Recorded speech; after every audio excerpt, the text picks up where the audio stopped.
I need a new car, and you will co-sign, my brother texted. I replied, dream on. 5 minutes later, my mother texted refuse, and you are cut off from family events. That night, I called the bank and canceled their shared credit line. By the next morning, my phone blew up with 63 missed calls. My name is Hannah, 33 years old, and the founder of a business software consulting firm. Before I continue this story, let me know where you are watching from in the comments below. Hit like and subscribe if you have ever had to stand up to family who underestimated your worth. The demand arrived exactly at 8 o'clock on a Sunday evening. I was sitting at my kitchen island reviewing quarterly projections for my firm when my phone lit up with a message from my older brother Bradley. I need the new Porsche G Class for client optics. Credit is tied up. I need you to co-sign tomorrow morning. I stared at the message. The sheer entitlement was staggering but entirely predictable. Bradley was 35, a real estate agent who spent more time curating his wardrobe than showing houses. I typed a simple response. Dream on. I knew exactly what would happen next. Less than 5 minutes passed before another notification chimed. This time it was from my mother, Cynthia. Sign for your brother, or do not bother showing up to our 40th anniversary gala next week. We do not tolerate selfish blood. Reading those words, a familiar chill settled over me. For years, I had swallowed their ultimatums. I had played the role of the reliable daughter who existed only to fund their illusions. But something broke inside me that evening. I did not text back. I grabbed my keys and walked out. I drove straight to my parents' suburban home. The house was a sprawling colonial property that projected an image of generational wealth, perfectly manicured and completely hollow. I let myself in through the front door. I walked toward the living room and immediately heard a high-pitched, performative voice. It was my sister-in-law, Jasmine. Jasmine was 32, a stunning African-American woman who had built a moderate social media following as a luxury lifestyle influencer.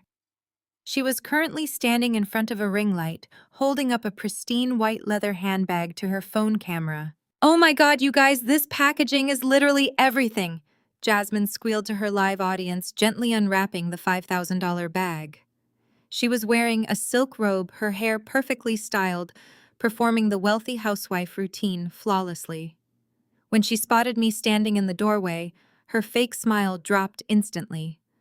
She covered the microphone on her phone and sneered. "Oh, good, the bank arrived. Sign the papers, Hannah." Bradley and I cannot be seen pulling up to the country club in last year's Lexus. I looked at the $5,000 bag, then at Jasmine's smug expression. "You are buying designer bags while begging me to co-sign a car loan," I said, keeping my voice perfectly level. "That is not happening." Before Jasmine could respond, heavy footsteps thudded down the hallway. My father, Thomas, marched into the room, his face flushed with anger. Cynthia was right behind him, her arms crossed defensively over her cashmere sweater. "What is your problem now, Hannah?" Thomas yelled, pointing a finger at me. "You are doing this just like you did when you refused to empty your college savings for his first startup. You have a little tech business now making decent money. You owe your brother this signature." I stared at my father, letting his words hang in the perfectly decorated room. The college savings incident had occurred a decade ago. I had worked 3 jobs to save that money, and they had demanded I hand it over to fund Bradley's doomed fitness app. When I refused, they called me a traitor. Now history was repeating itself, but the stakes were much higher. "He is your brother," Cynthia added, her tone laced with venom. "He needs to project success to attract high-net-worth clients. You sit behind a computer all day. You do not understand how the real world works. We are a family, and family helps each other. If you cannot do this one simple thing, you are no longer welcome at the anniversary gala." I looked at the 3 of them. Jasmine clutching her new designer bag, my father red-faced and demanding, my mother wielding family loyalty like a weapon. They expected me to argue. They expected me to cry, to defend my choices, to eventually cave under the weight of their disapproval. That was the script we had followed for my entire life. But I was not that scared girl anymore. I was a self-made woman who had built an incredibly lucrative software consulting firm from the ground up without a single cent of their help. I did not need their gala, and I certainly did not need their conditional love. I did not raise my voice. I did not offer a single word of defense or explanation. I simply smiled a cold, empty expression that made my mother take a slight step backward. "Enjoy the car," I said. I turned around and walked out of the house. I did not slam the heavy wooden door. I just closed it quietly behind me, stepping out into the crisp, cool night air. The confrontation had lasted less than 10 minutes, but it fundamentally changed the entire trajectory of all our lives. As I walked slowly down the paved driveway to my car, my mind was entirely clear. I was completely done being the backup bank account. I was done being the family disappointment. I climbed into my vehicle, gripping the steering wheel tightly. I started the engine, pulling away from the pristine curb. They had finally drawn a very firm line tonight. Sitting in the dark cabin of my car, I did not immediately drive away. Instead, I pulled out my phone and opened my private banking application. The screen illuminated my face with a harsh, clinical glow, displaying a financial reality my family chose to conveniently ignore.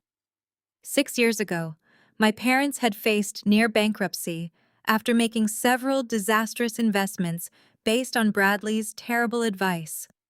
To save them from total ruin, I had used my spotless financial record to open a shared credit line with a limit of $100,000. The explicit agreement was that this account existed solely to help my parents rebuild their ruined credit scores and cover absolute emergencies. But like every boundary I had ever tried to establish with them, it had been relentlessly eroded. Over time, Bradley and Jasmine had somehow been added as authorized users. I had allowed it stupidly, hoping it would keep the peace. I scrolled through the recent transactions on the shared account, feeling my jaw tighten with every line item. $500 at a high-end steakhouse, $2,000 at a luxury boutique, $800 at a prestigious country club. None of this was for my parents' groceries or medical bills. I watched in real time as Jasmine's $5,000 bag purchase from earlier that evening moved from pending to approved. Bradley and his wife were not just living beyond their means. They were using my name, my hard-earned credit, and my financial stability to fund their ridiculous performative lifestyle. They were draining my resources to buy the illusion of success, all while treating me like a disposable servant who existed only to serve their endless needs. The sheer audacity of demanding I co-sign a loan for a luxury sports car while simultaneously maxing out my credit line was breathtaking. I dialed a number I rarely used outside of regular business hours. It rang twice before a polished voice answered. "Good evening, Hannah. This is Richard from Private Wealth Management. How can I assist you tonight?" Richard was my dedicated account manager, a man who understood the intricate details of my personal and corporate finances. I did not waste time with pleasantries. "Richard, I need you to freeze the shared family credit line immediately," I instructed, my voice firm and unwavering in the quiet car. "I want all authorized user cards canceled and deactivated. 0 exceptions. Block any further transactions effective right this second." There was a brief pause on the other end of the line. Richard was a professional, but even he sounded slightly surprised by the sudden, drastic request. "Of course, Hannah. I can process that freeze immediately," Richard replied, his tone shifting into full operational mode. "However, I should warn you about the immediate consequences. Looking at the account structure I see, there are several automatic recurring transactions linked specifically to Bradley's sub-account. If we execute a total freeze right now, any scheduled payments will be universally declined. They will bounce by tomorrow morning. Are you absolutely certain you want to proceed with a complete shutdown?" I looked up through the windshield at my parents' house. The warm, inviting lights glowing from the living room windows felt like a mockery. Inside that house, they were probably toasting to their successful intimidation tactics, entirely confident that I would eventually cave to their demands just to secure an invitation to their precious anniversary gala. That is exactly the point, Richard. I replied, a cold sense of satisfaction settling deep into my bones. Let every single transaction bounce. Shut the entire thing down. I hung up the phone before he could offer any further financial warnings. The deed was officially done. I put the car in gear and finally drove away from the suburban neighborhood that had felt like a suffocating prison for my entire life. I navigated the quiet streets heading toward the city skyline that glittered in the distance. The drive back to my downtown penthouse took 40 minutes, and with every mile that passed, the heavy burden of familial obligation lifted further from my shoulders. I was no longer playing their rigged game. When I arrived at my building, the concierge greeted me with a respectful nod, a stark contrast to the disdain I had just experienced. I rode the private elevator up to my floor, stepping into the quiet sanctuary of my home. Floor-to-ceiling windows offered a panoramic view of the sleeping city. I walked straight to the kitchen and poured myself a generous glass of expensive red wine. I stood by the glass, looking out over the sprawling urban landscape, feeling a profound sense of peace. I knew exactly what time the bank system synchronized and processed the daily recurring charges. I pulled out my phone one last time and set a specific, deliberate alarm for the following morning. The digital clock glowed brightly as I locked in the time. 9:45 in the morning. I knew with absolute mathematical certainty that this would be the exact moment the financial bomb I had just planted would officially detonate. The rejection of their cards would not just be a minor inconvenience, it would be a catastrophic public humiliation. I took a slow, deliberate sip of my wine, letting the rich flavor coat my tongue. They had demanded a new car. They had demanded my compliance. Instead, they were about to get a devastating reality check. I turned off the lights and went to sleep completely undisturbed by guilt. Tomorrow morning, the entire foundation of their fake luxury life was going to completely collapse. I closed my eyes and let the silence of the penthouse wash over me. For so many years, I had allowed them to dictate my worth. I had paid for their approval with my own hard-earned success. But those days were officially over. The alarm was set. The trap was armed. The bright morning sun would bring an absolutely devastating reckoning. The morning sunlight poured through my penthouse windows. I stood in my kitchen wrapped in a silk robe, watching the display on my espresso machine. The counter read exactly 9:44. I placed a ceramic mug under the spout, my movements deliberate and calm. Outside, Seattle was buzzing with traffic, but up here everything was perfectly still. I took a deep breath, savoring the life I had built from nothing. Then the clock ticked over to 9:45. Instantly, the silence shattered. My phone began to vibrate violently. The screen lit up with a chaotic strobe light of notifications, a digital avalanche. Text messages, missed call alerts, and voicemail transcriptions flooded the screen faster than my eyes could process them. I did not rush to pick it up. I tapped the button on my espresso machine, listening to the hum of the grinder, and watched the notifications stack up.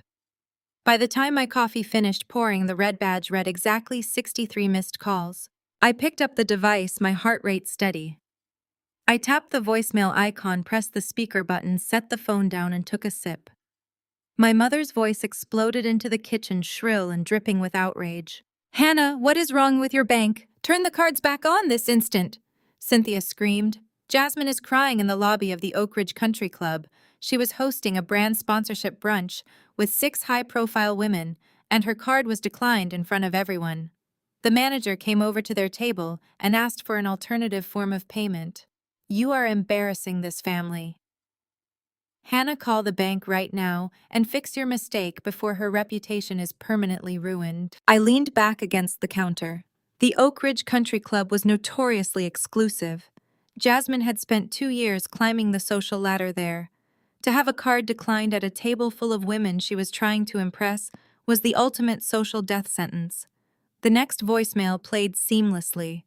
It was Jasmine herself.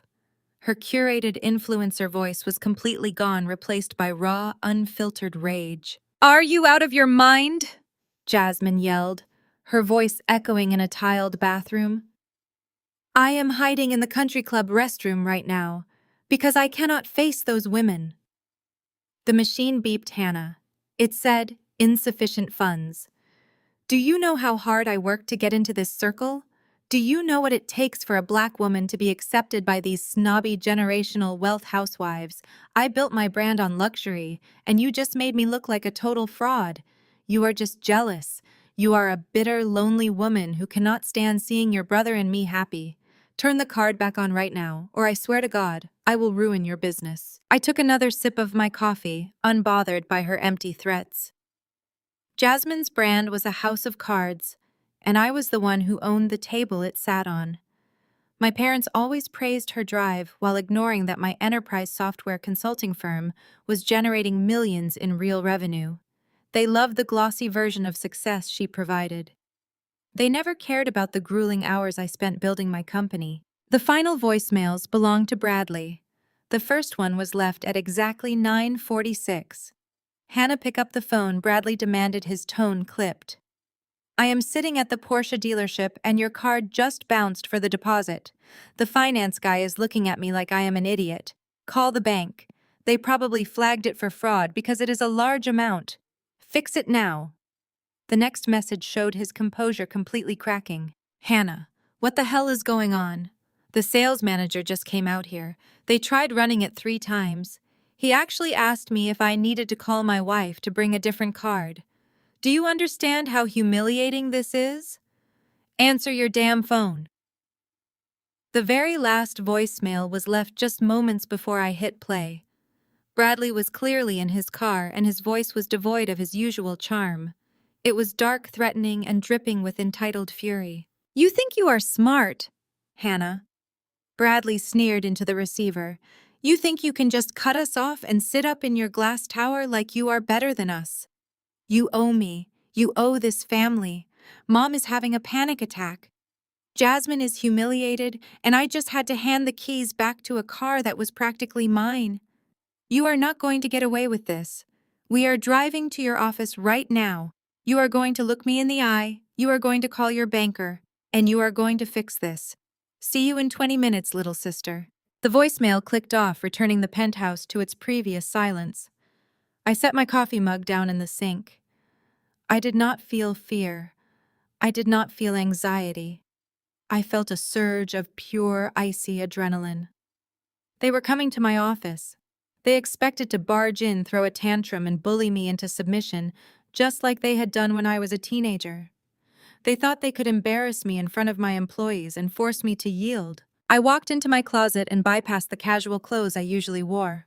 I reached for a sharply tailored charcoal gray power suit. I pulled it on, buttoning the jacket with absolute precision. I strapped on my watch, slid into a pair of black heels, and looked at my reflection in the full-length mirror. The woman looking back was a CEO who controlled her own destiny. I grabbed my briefcase and my phone. Bradley wanted a confrontation at my office. He was now about to walk directly into an ambush. After my phone exploded with 63 missed calls at exactly 9:45 this morning, I knew they would not go quietly. The heavy glass doors of my consulting firm rarely saw any commotion. We catered to software clients who valued absolute discretion. That tranquil atmosphere shattered at exactly 10:15. My executive assistant, a highly capable woman named Sarah, was physically backing into my office, her hands raised in a placating gesture. She was being driven backward by the sheer force of 3 furious people marching past the reception desk.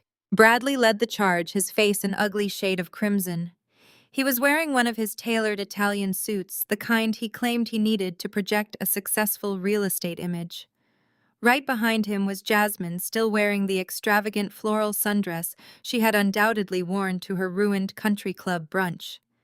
My mother, Cynthia, brought up the rear, clutching her designer handbag like a shield, her expression a mix of absolute outrage and maternal entitlement. Sarah looked at me, her eyes wide with panic. Hannah. I tried to stop them at the security desk, but they pushed right through the turnstiles. I can call building security if you want. I did not stand up from my ergonomic desk chair. I simply closed my laptop, interlaced my fingers, and rested them on the polished mahogany surface. It is fine, Sarah, I said, keeping my voice perfectly modulated so it would carry through the open door and echo in the quiet bullpen of my office. You can step outside and close the door behind you. Please hold all my calls for the next 10 minutes. That should be all the time we need here." Sarah slipped out, pulling the heavy glass door shut. The moment the latch clicked, the soundproofing kicked in, sealing us in a private aquarium of rage. Jasmine did not waste a single second.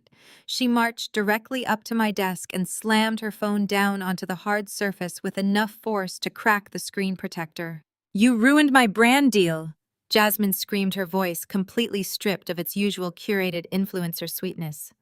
"Do you have any idea what you just did to me?" I was sitting at a table with 6 of the wealthiest women in Oak Ridge. I had a sponsored post lined up to showcase the brunch. When the waiter brought the check, I handed him the card, and he came back 5 minutes later and told me it was declined. Declined, Hannah. In front of the wives of hedge fund managers and local politicians. I had to literally beg the club manager in the hallway to let me wire the money later today, just so they would not call the police on me. "You are a vindictive, jealous woman," Jasmine continued, pointing a manicured finger inches from my face. "You did this on purpose because you cannot stand seeing me succeed. You cannot stand that I belong in that world, and you do not." My mother stepped forward, physically pushing Jasmine aside to take center stage. Her face was contorted with the kind of absolute authority she had used to control me since childhood. "Pick up your phone right now," Cynthia demanded, slapping her palm on my desk. "Call the bank. You are going to tell them there was a fraudulent freeze placed on the account, and you are going to reactivate every single card. Do you understand me? You are humiliating this family. Bradley had to walk out of the Porsche dealership because of your selfish little stunt. You are putting his entire career in jeopardy because of some petty grudge." I looked at my mother, entirely unmoved by her screaming. I then looked at Bradley, who was standing slightly behind her, arms crossed, trying to project dominance. "Did Bradley tell you why the card was frozen, Mom?" I asked, my voice calm and analytical. "Did he explain to you exactly what he has been doing with the credit line I opened to help you and Dad pay for your medical bills and groceries?" Cynthia scoffed, tossing her head back. "We gave him permission to use the card for necessary business expenses. You know the real estate market is tough right now. He needed a bridge loan to keep his business afloat until his next big commission comes through. You are his sister. It is your duty to help him." I reached across my desk and picked up a small remote control. I pressed a single button. The heavy motorized blinds on the glass walls of my office immediately rolled down, plunging the room into shadows. I pressed another button and a high-definition projector dropped from the ceiling. A massive, crisp spreadsheet illuminated the blank white wall behind my desk. "Let us take a look at these necessary business expenses," I said, standing up and grabbing a laser pointer. I highlighted the bold number at the very top of the spreadsheet. "You maxed out $80,000 in 8 months. $80,000, Mom." Cynthia blinked at the massive number glowing on the wall, a momentary flash of confusion crossing her face, before she quickly masked it with defiance. I moved the laser pointer down the list of transactions. $5,000 for Jasmine's designer handbags. $12,000 for a luxury vacation to Cabo San Lucas. $2,000 a month for country club dues. But that is not even the interesting part. I scrolled down to a section of recurring charges that I had highlighted in bright red. I pointed the laser at a series of identical $4,000 payments scheduled for the first of every single month. "None of this was for Mom and Dad's groceries," I said, looking directly at Bradley, watching the color drain completely from his face. "And it certainly was not for business expenses. You have been using my credit line to pay the interest on your other secret debts. You are drowning Bradley. You are shifting money from my account to cover massive loans you have taken out from shadow banks because no legitimate institution will lend you a single dime." Cynthia turned to look at Bradley. Her brow furrowed. "Bradley, what is she talking about?" "What secret debts?" Bradley quickly recovered, plastering on the arrogant golden boy's smirk that had gotten him out of trouble for his entire life. He stepped in front of his mother, physically blocking her view of the glowing spreadsheet on the wall. "Do not listen to her, Mom," Bradley said smoothly, his voice dripping with condescension. "She is just trying to manipulate the numbers to make herself look like the victim. She runs a multi-million-dollar tech company. $80,000 is absolute pocket change to her. It is practically a write-off. He turned his attention back to me, slamming his hands down on my desk, leaning in close. You think projecting a spreadsheet makes you powerful, Hannah? You think you can just cut off family funds whenever you throw a tantrum? That money belongs to this family. Mom and Dad raised you. They paid for your upbringing. Legally and morally, you owe us access to that wealth. You are going to unfreeze those cards by noon today, or I promise you, I will make sure every single person in this city knows how you financially abuse your own parents. He grabbed Jasmine by the arm and gestured for my mother to follow. We are leaving. She will fix it. She always caves. They stormed out of my office, leaving the heavy glass door swinging in their wake. I watched them march across the bullpen, fully confident that their aggressive intimidation tactics had worked perfectly. I stood in the quiet of my office, the $80,000 balance still glowing brightly on the wall behind me. I had not caved. I had not even flinched.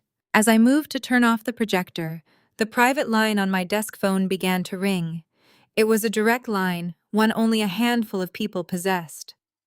I glanced at the caller ID and saw the name of my lead corporate attorney. I picked up the receiver, expecting a routine update on a client contract. Hannah, my lawyer said, skipping the standard greetings, his voice tight with an urgency I had never heard from him before. I need you to listen to me very carefully. The bank just processed the decline on that $4,000 recurring payment you flagged. We just traced the routing numbers for the receiving account. What did you find? I asked, gripping the edge of my desk. The edge of my... He took a sharp breath. The payment did not go to a shadow bank, Hannah. It went to a secondary mortgage lender. When you froze that card, you tripped a wire we did not even know existed. What wire? I asked, my grip on the phone tightening. Before my lawyer could elaborate, a sharp knock interrupted us. Sarah pushed the door open. Her face was drained of color. She held her iPad out like a ticking bomb. I hung up the phone. Sarah placed the tablet on my desk. You need to see this, she said, her voice shaking. Jasmine is broadcasting live to her 2 million followers, and she is naming you. I looked down at the screen. Jasmine sat in her decorated living room, dabbing her eyes with a tissue. The aggressive, entitled demeanor from 20 minutes ago was gone. In its place was a carefully constructed image of a vulnerable victim. The viewer count skyrocketed past 50,000. I never thought I would have to make a video like this, Jasmine said, her voice trembling. But today my business and my family were attacked by someone I trusted. My sister-in-law, Hannah, has decided to use her corporate wealth to financially abuse our parents and sabotage my career. I crossed my arms, watching the stream with morbid fascination. The sheer audacity of her performance was impressive. As a successful Black woman building a brand from scratch, I knew I would face opposition. Jasmine continued, but I never expected it to come from my privileged sister-in-law. Just because I do not fit her country club view of success, she is secretly plotting to ruin me. This morning, out of pure spite, she froze the family accounts. She cut off the credit line that buys our elderly parents their groceries. She left them with nothing just to watch me fail. The chat was a blur. Thousands of comments poured in demanding justice for Jasmine and labeling me a racist corporate monster. She was weaponizing her identity to destroy my reputation. She painted me as a vicious billionaire starving my parents, conveniently leaving out the $80,000 she and Bradley blew on designer bags. Before Jasmine ended her broadcast, my personal cell phone began ringing continuously. The smear campaign was mobilizing my extended family. The lies my parents had spun for decades were crashing down on my head. I let the calls go to voicemail, watching the transcriptions pop up.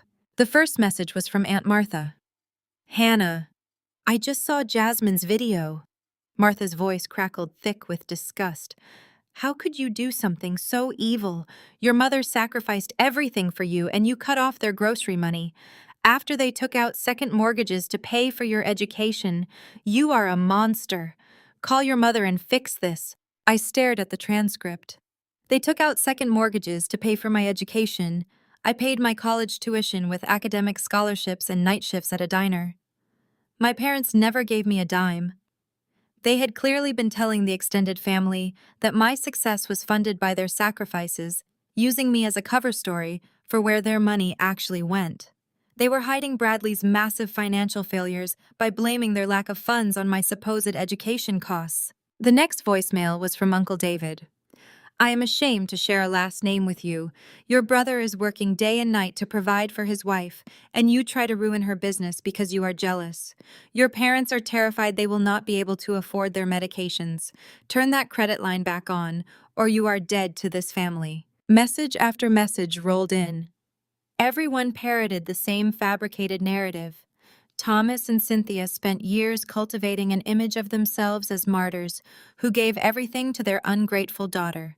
Bradley was the golden boy, Jasmine was the self-made victim, and I was the ruthless villain, starving my own flesh and blood. They built an alternative reality, and Jasmine's broadcast set it on fire. The door to my office swung open. My public relations team filed into the room, led by my director of communications, Marcus. He looked stressed, holding printed reports. Hannah, we have a massive situation, Marcus said. Jasmine's video is going viral across platforms. Major industry blogs are picking up the story. Clients are emailing us to ask about the allegations of financial abuse and racism. We are drafting a crisis management press release. We need to issue a statement immediately to control the narrative before this damages the firm's stock value. The PR team looked at me expecting me to panic. They fully expected me to authorize a defensive statement to calm the waters. I looked at the iPad. Jasmine was still live, showing a fabricated spreadsheet of fake medical expenses she claimed I refused to pay. She was digging the hole deeper with every word. I faced Marcus. My voice was steady. We are not issuing a statement, I commanded. Marcus blinked, looking thrown. Hannah, with all due respect, if we do not respond, the public will assume her allegations are true. We have to stop the bleeding. We have to defend you. I stood walking over to the glass wall and looking out at the city below. I thought about the secondary mortgage lender my lawyer had just discovered. I thought about the $80,000 in luxury purchases. I thought about the decades of lies my parents had told our extended family. If I spoke now, it would just be a shouting match. I did not want a shouting match.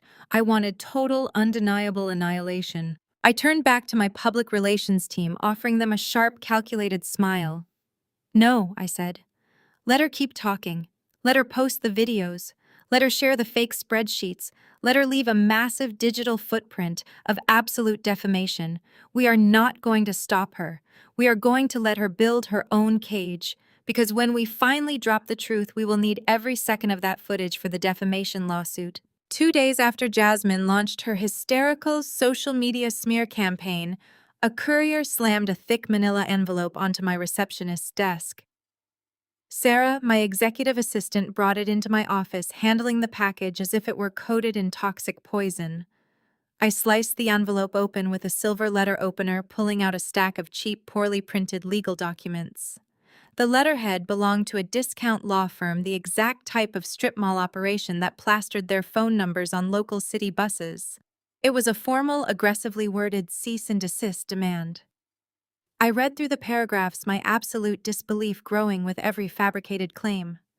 Bradley had convinced my parents to hire a bottom-tier lawyer to legally threaten me. The document demanded the immediate, unconditional reinstatement of the shared credit line. It claimed I was in direct violation of a breach of verbal contract. The amateur lawyer argued that by providing financial support for 6 years, I had established a legal precedent of ongoing care, and cutting them off constituted intentional infliction of financial distress.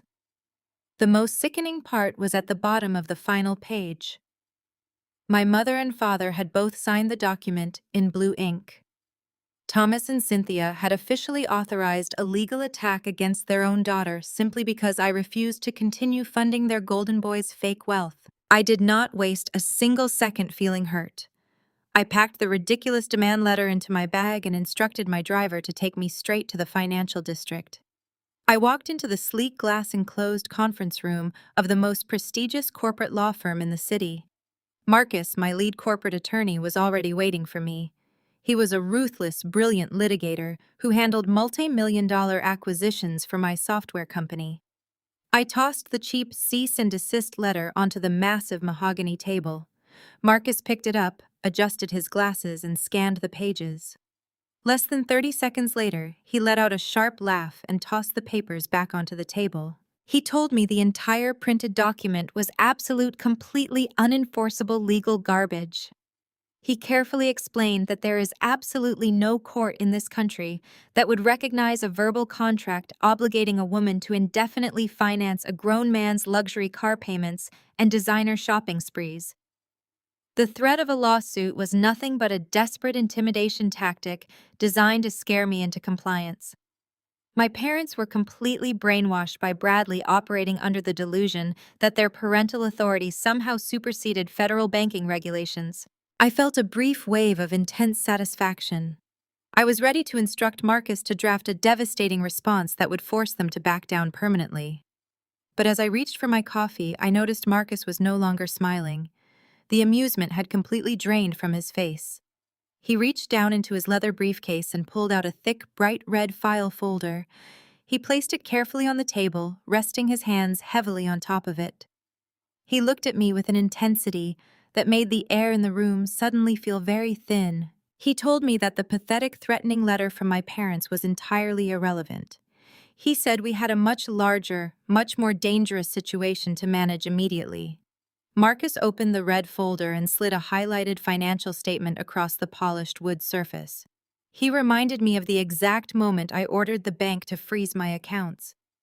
When you froze that card at 9:45 in the morning, an automatic $4,000 recurring payment bounced. Marcus explained, his voice low and incredibly serious. I looked down at the highlighted line item on the statement. I had blindly assumed the failed charges would just be for the country club or the Porsche dealership deposit. I asked Marcus what the payment was for.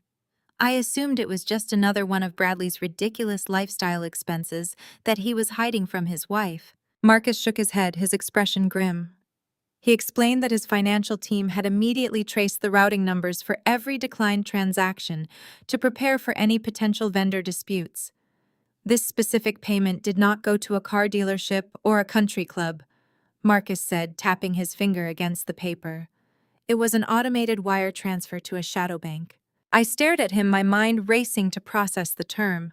Shadow banks were unregulated, high-risk lending institutions. They dealt in hard money loans, offering massive amounts of cash to desperate people who could not qualify for traditional financing. They charged predatory, astronomical interest rates. I looked back down at the statement. The $4,000 charge was scheduled to automatically withdraw on the first of every single month. I felt a cold knot form in the pit of my stomach. I asked Marcus to clarify the math. I asked him what kind of principal loan balance generates a $4,000 monthly payment just to cover the basic interest. Marcus did not answer me directly. Instead, he reached back into the red folder and pulled out another document.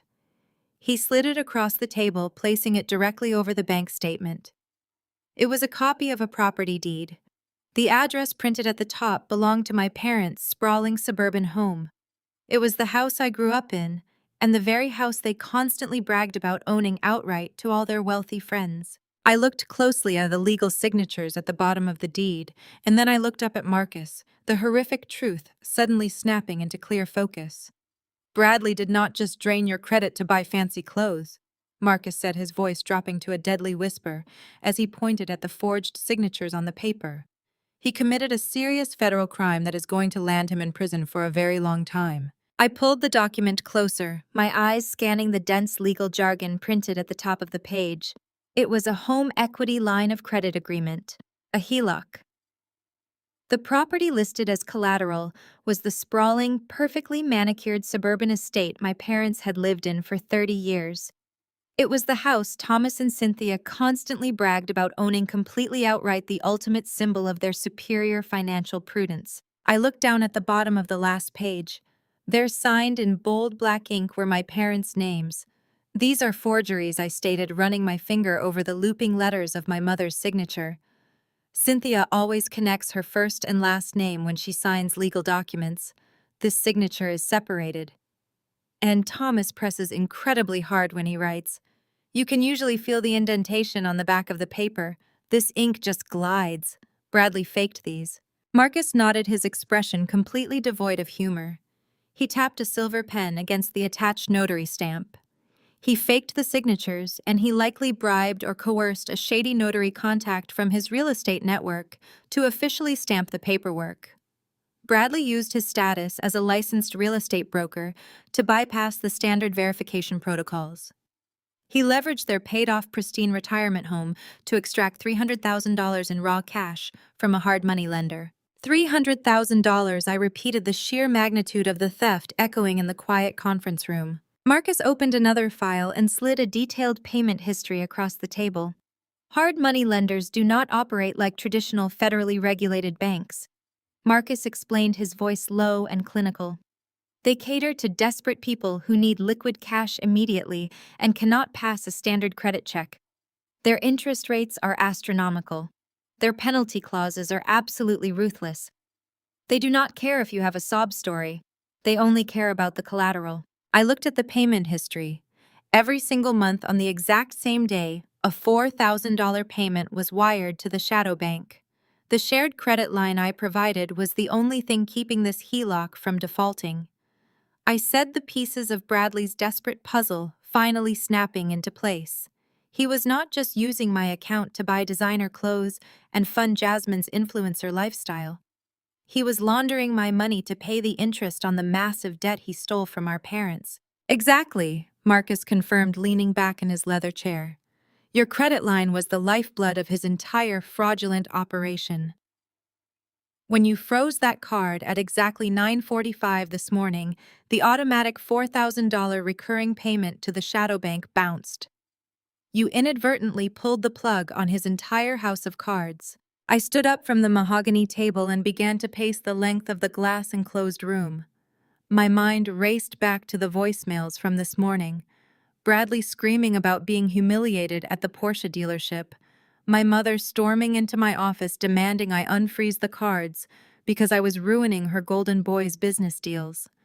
The absolute absurdity of the situation hit me with the force of a freight train. They do not even know about the HELOC. I realized, turning back to Marcus. My parents have absolutely no idea that they do not own their house anymore. Marcus folded his hands on the table. Cynthia was just in your office screaming at you for cutting off their grocery money. If she knew Bradley had secretly mortgaged her retirement estate for $300,000, she would not be defending him. She is completely blind to his crimes.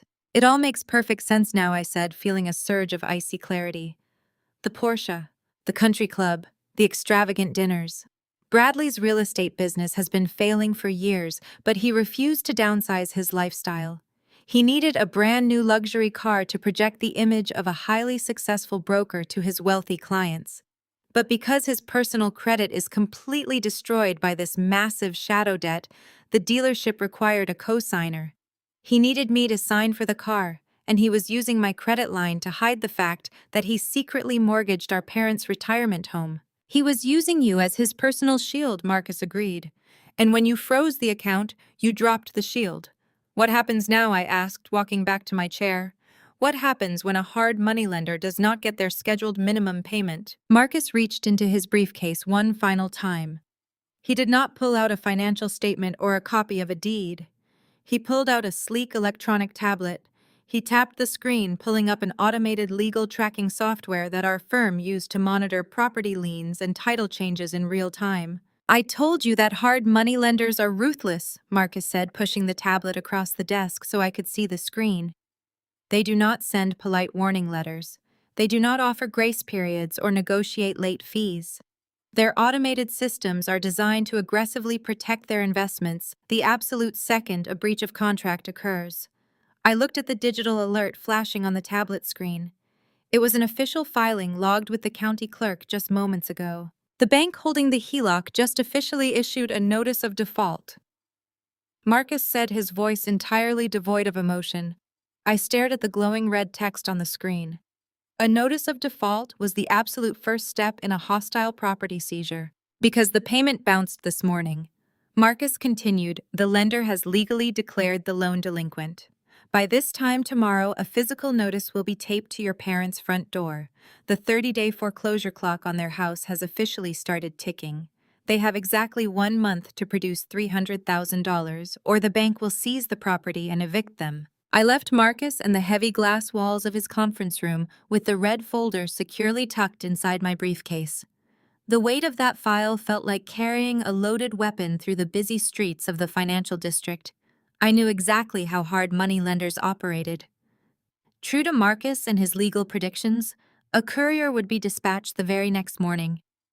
I spent the next 24 hours running my tech company with clinical precision, approving software updates, and conducting board meetings, all while a silent countdown clocked away in the back of my mind.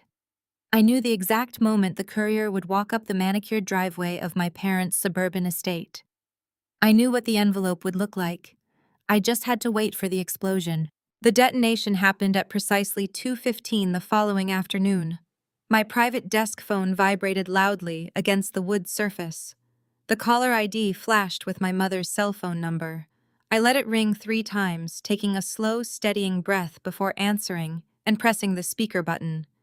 Cynthia's voice tore through the audio speaker, a chaotic, piercing mix of hysterical sobbing and absolute, unrestrained fury. "Hannah," she shrieked, her breath hitching so hard I could hear the panic in her lungs. "You have completely destroyed us. I hope you are happy. Because of your selfish stunt, the bank is threatening our house. You are going to pay for this at the gala. You will fix this." I sat back in my chair, keeping my voice entirely devoid of emotion. "What bank, Mom?" I asked smoothly. "What exactly are they threatening?" Cynthia launched into a frantic explanation, every single word clearly fed to her directly by Bradley. "Bradley just intercepted a legal notice taped to our front door." She sobbed, her anger escalating with every syllable.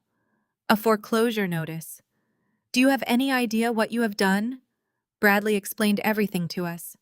"When you vindictively froze that shared credit account yesterday, you tanked his professional credit score overnight.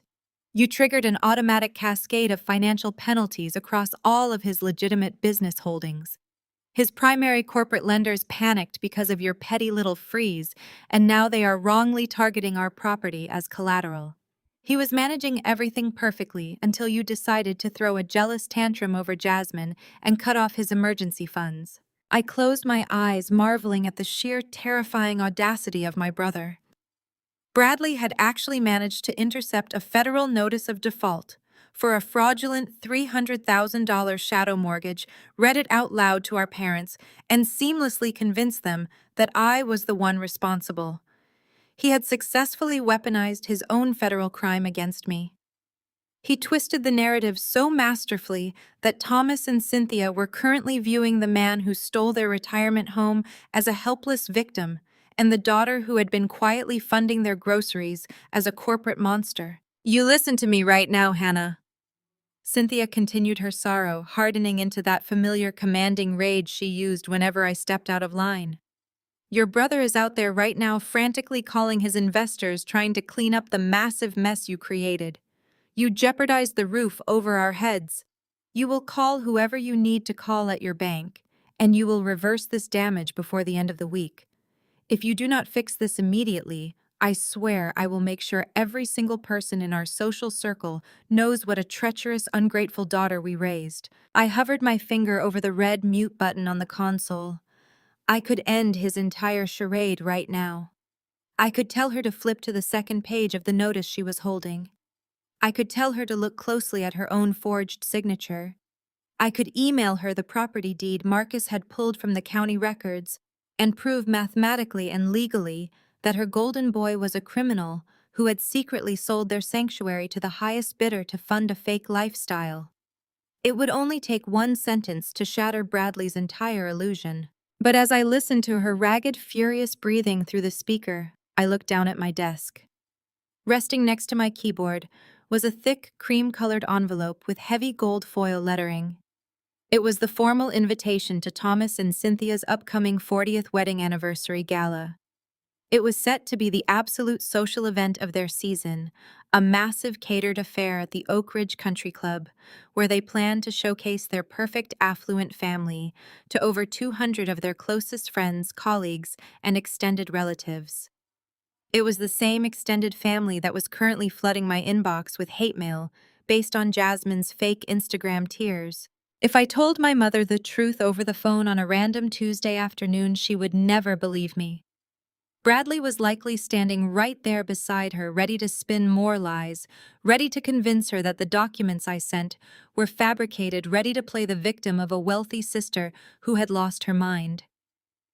Thomas and Cynthia were too deeply entrenched in their decades-long delusion. A private phone call would only give Bradley time to pack a bag and flee the state, leaving my parents to face the shadow bank and the foreclosure completely alone. They needed to see the truth for themselves. They needed to hear the confession in a setting where Bradley could not simply talk his way out of the room or hide behind his mother's skirt.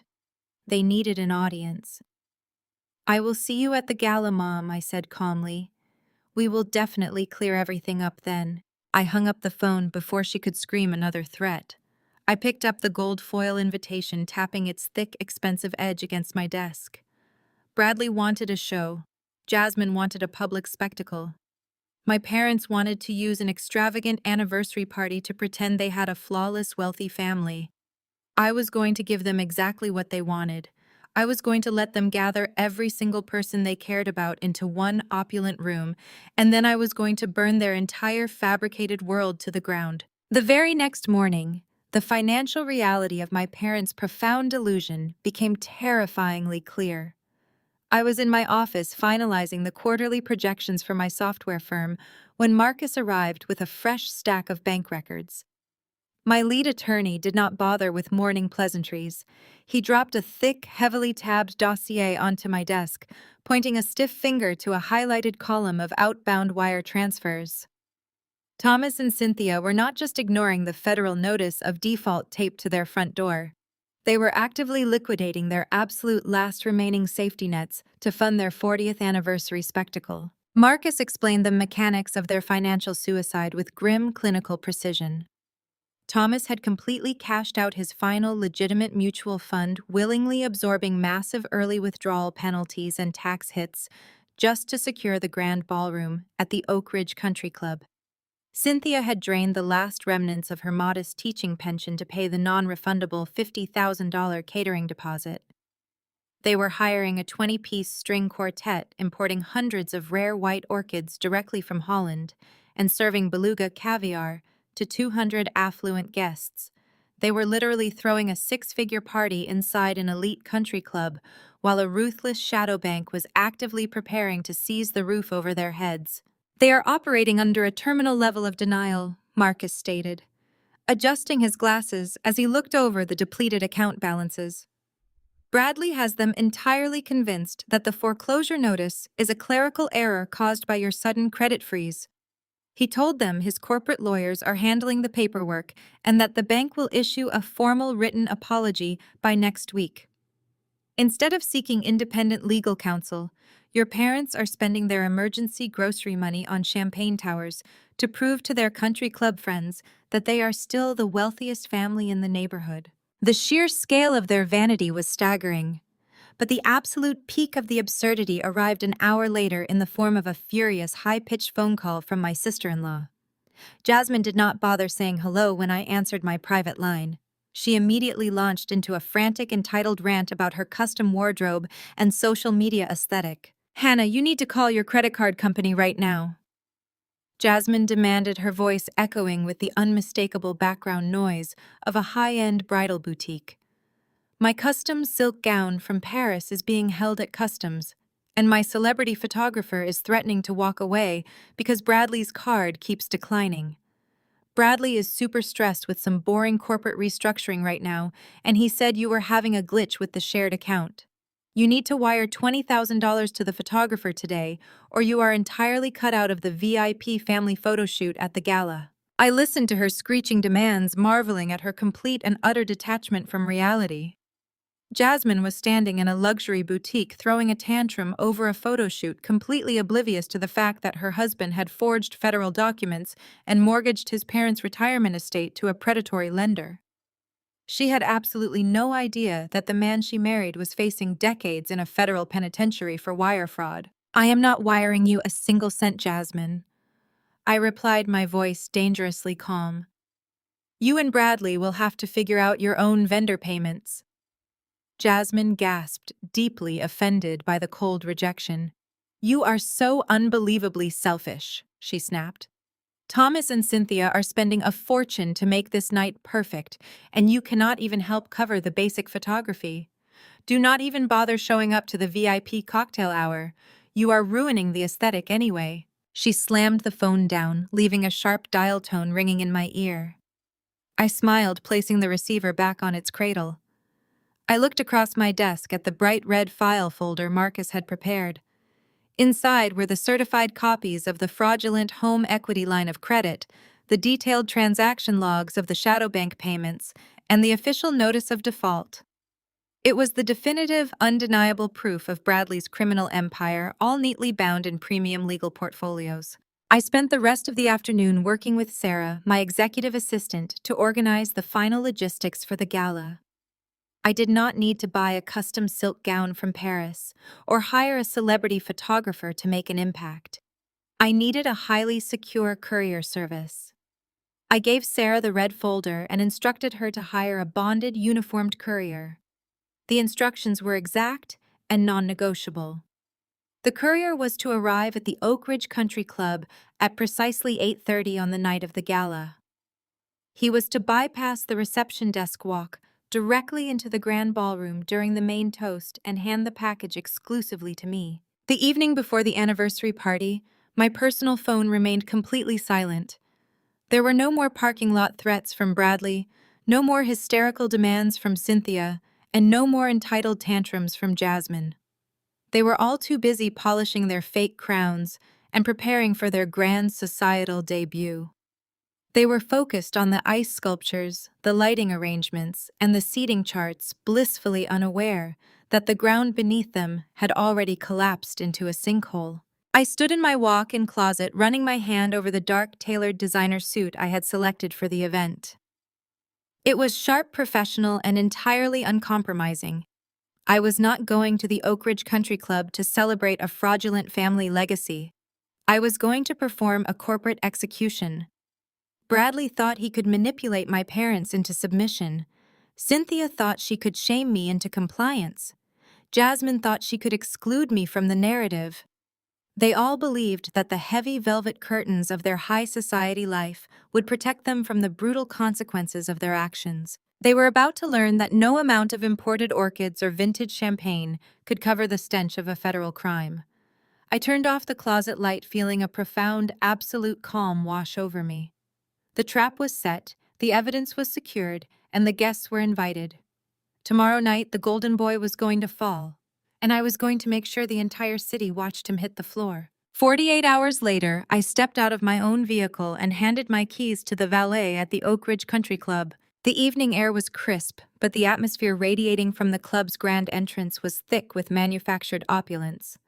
My parents had spared absolutely no expense, utilizing the very last drops of their legitimate savings to fund this delusional spectacle. As I walked up the sweeping marble staircase, the sheer scale of their financial suicide became glaringly apparent. Two massive ice sculptures flanked the heavy oak doors carved into intertwining swans.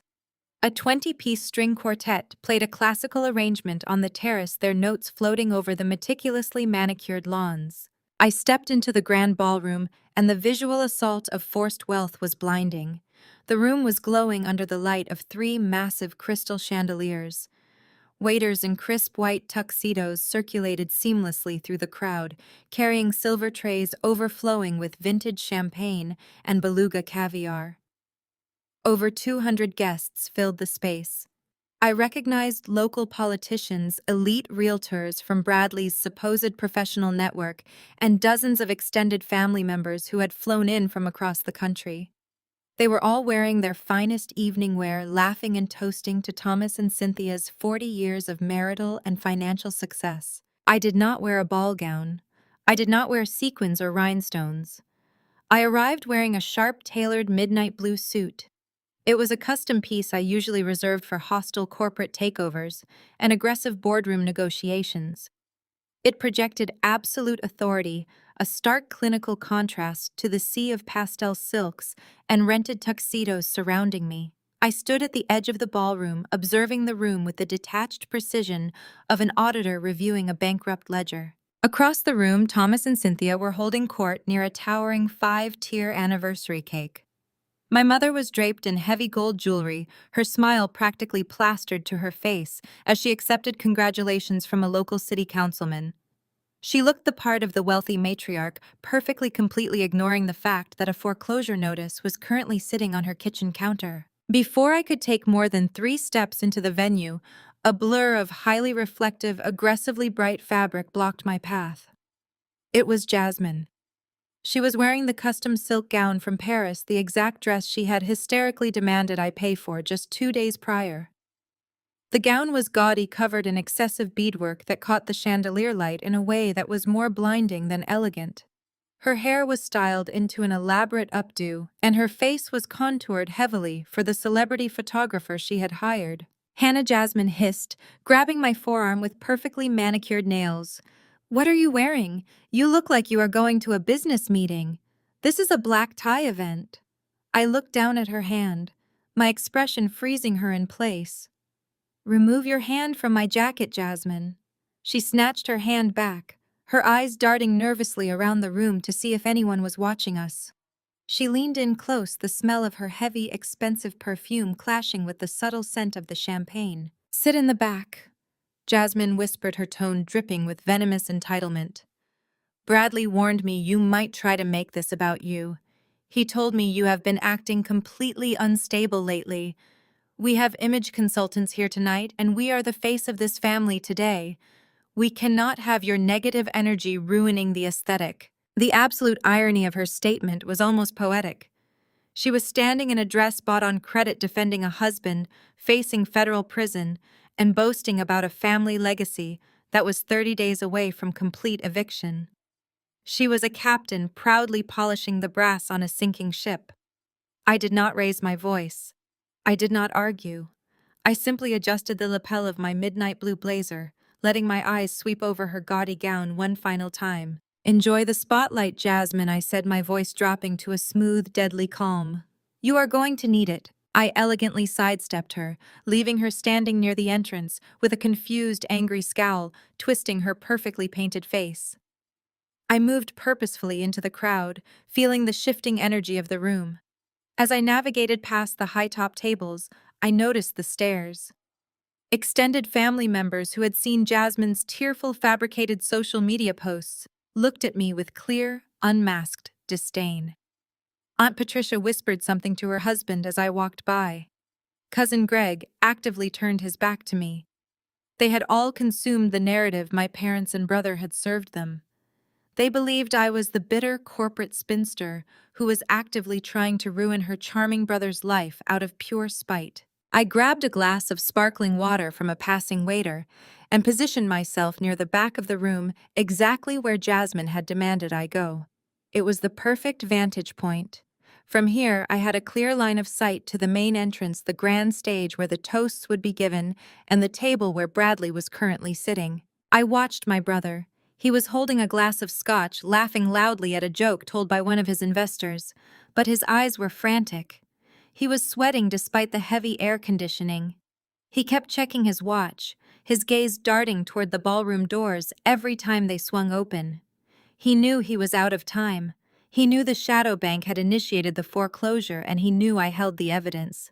He was terrified of what I might say, completely unaware that I had no intention of saying a single word. I checked my own watch. The digital face glowed brightly in the dim lighting of the ballroom. It was 8:15. The main toasts were scheduled to begin in exactly 10 minutes. The bonded courier I had hired was currently pulling through the country club's private security gates. The music swelled as Thomas and Cynthia made their way to the center stage, the crowd parting to let the guests of honor pass. My mother grabbed the silver microphone, her diamond earrings catching the light. She began to speak about the importance of family, of staying together through hardship, and of building a legacy of wealth and trust. The hypocrisy was thick enough to choke on. I stood quietly in the shadows, taking a slow sip of my water, waiting for the heavy oak doors to open. The heavy oak doors swung open with a prolonged, dramatic creak. A uniformed courier stepped into the opulent ballroom, bringing a blast of cold night air with him. He did not hesitate or look around at the towering ice sculptures. He navigated through the sea of silk and taffeta, marching directly toward my shadowy corner. He locked eyes with me and extended a sleek black leather briefcase. I signed his electronic manifest, taking the heavy briefcase by its polished handle. He turned and left just as swiftly as he had arrived. The final weapon was securely in my hands. A gentle chime rang out over the speakers, signaling the transition to the formal seated dinner. The string quartet shifted to a lively waltz as guests began migrating toward the dining area.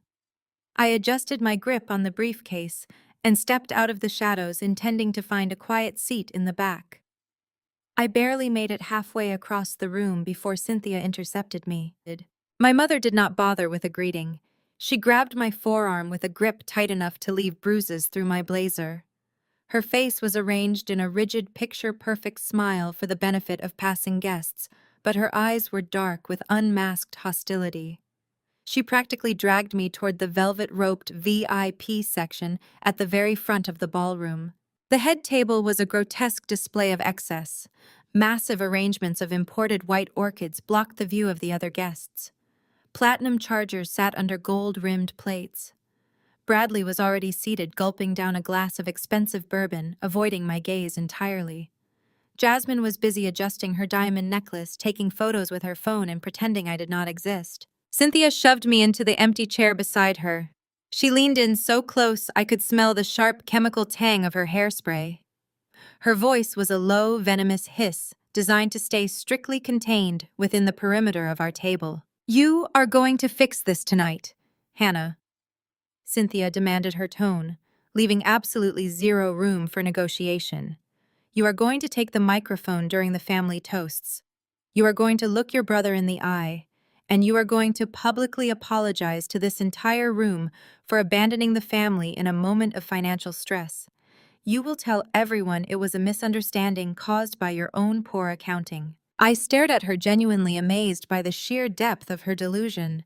She wanted me to fall on my sword in front of 200 local politicians and real estate elites.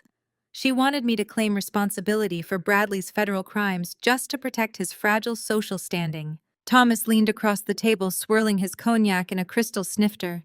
He wore a custom tuxedo, playing the role of the benevolent, wealthy patriarch to perfection.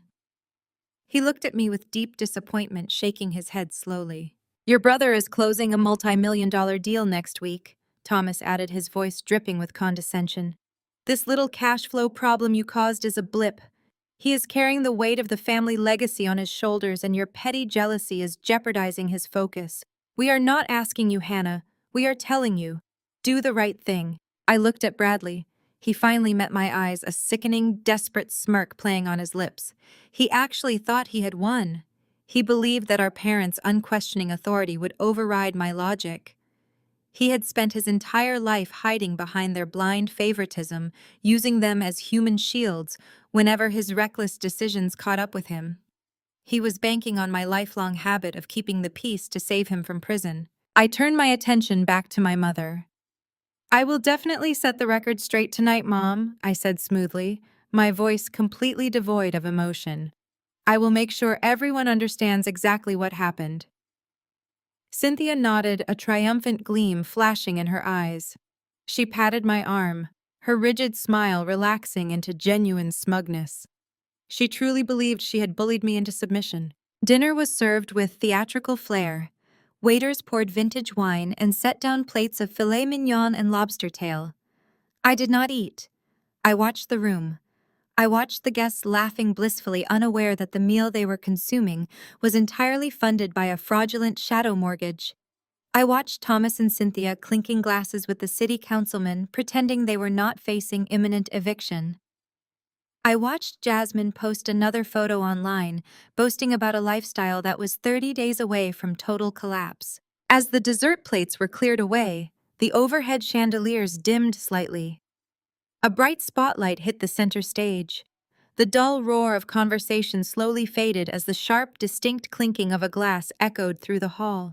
Thomas stood up, adjusting his tuxedo jacket. He beamed at the audience, soaking in their undivided attention. He delivered a booming, charismatic speech about 40 years of marriage building a dynasty and the importance of family loyalty. He spoke about Bradley, calling him the bright future of the Wilson legacy. The crowd erupted into polite applause. And now Thomas announced, gesturing toward our table with a grand sweep of his arm, "We will hear from our daughter Hannah." Cynthia nudged my shoulder, shooting me a sharp, commanding glare to remind me of my orders. I stood up. I smoothed the clean lines of my midnight blue suit. I gripped the handle of my leather briefcase. The entire room turned to watch me walk toward the stage. The silence was absolute. Every eye, every camera, every expectant face was focused entirely on me. I stepped up to the microphone, placing my leather briefcase on the podium. I adjusted the heavy microphone stand, the metallic screech of feedback echoing sharply through the cavernous grand ballroom. The harsh sound instantly silenced the remaining chatter. 200 guests turned their attention toward the stage. The elite realtors, local politicians, and extended family members settled into their plush velvet chairs, their crystal champagne flutes catching the light of the massive chandeliers above. Down at the VIP table, my parents leaned forward. Cynthia wore an expression of triumphant expectation, her rigid, heavily powdered face locked into a camera-ready smile. Thomas puffed out his chest, adjusting his silk bow tie, ready to bask in the public adoration he had explicitly commanded me to deliver. Bradley sat beside them, swirling his amber scotch, a smug, self-satisfied smirk plastered across his face. He actually believed I was about to surrender. I looked out over the sea of expensive evening gowns and tailored tuxedos. I took a slow, measured breath, letting the heavy silence stretch for a fraction of a second before speaking. 40 years. I began, my voice projecting smoothly through the state-of-the-art sound system. A sweet, warm tone masking the ice in my veins. 4 decades of marriage is an extraordinary milestone. To look around this room tonight is to see the magnificent culmination of Thomas and Cynthia Wilson's American dream. Growing up, they taught my brother and me that image is everything. They instilled in us the belief that success is measured by the company you keep, the legacy you build, and the absolute perfection of the family facade.